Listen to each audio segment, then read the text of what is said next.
সুপ্রিয় শিক্ষার্থী বন্ধুরা, আসসালামু আলাইকুম।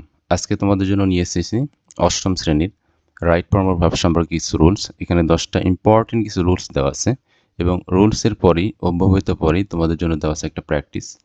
এটা করার পর তোমরা প্র্যাকটিসটা নিজের থেকে অনুশীলন করবা। ওইটা অনুশীলন করার পরে তোমরা তারপরে উত্তর দেওয়া আছে, উত্তরটা মিলাই নিবা যে তোমার কয়টা উত্তর হলো। কিন্তু কমপ্লিট করার পূর্বে অবশ্যই তোমরা উত্তরটা দেখবে না। আর তোমরা আজকে সেলফ স্টাডি করবে, আমি কোনো কিছু বলবো না। এখানে নিয়মগুলো দেওয়া আছে, তোমরা নিয়মগুলো নিজেরাই পড়বে, খাতায় নোট ডাউন করবে, করার পরে প্র্যাকটিসটা করবে। তো এখানে রুলসগুলো দেখো। এটা হচ্ছে 1 নাম্বার রুলস। এটা পড়ে নিবা, পজ করে পড়ে নিবা। আমি খুব তাড়াতাড়ি ভিডিওটা শেষ করতে চাচ্ছি। আচ্ছা, 1 থেকে 3 নাম্বার রুলস এখানে দেওয়া আছে।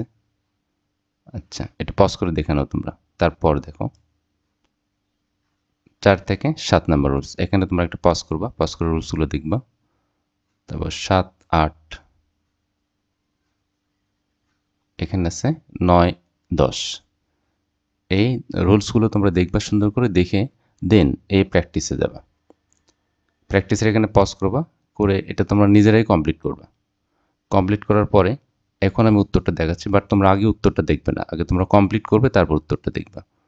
এই যে এখানে তোমাদের উত্তর দেওয়া আছে, দেখায় মিলিয়ে নাও কয়টা তোমার প্রবলেম হয়েছে। সেটা তুমি রুলসগুলো পড়ে দেখো তোমার কি সমস্যা, সেটা জাস্টিফাই করো এবং নিজে বোঝো যে নিজের ভুলটা কোথায়, কিভাবে তোমাকে পড়াশোনাগুলো তুমি আরও ভালো করতে পারবে। So hope your better future. Allah Hafiz.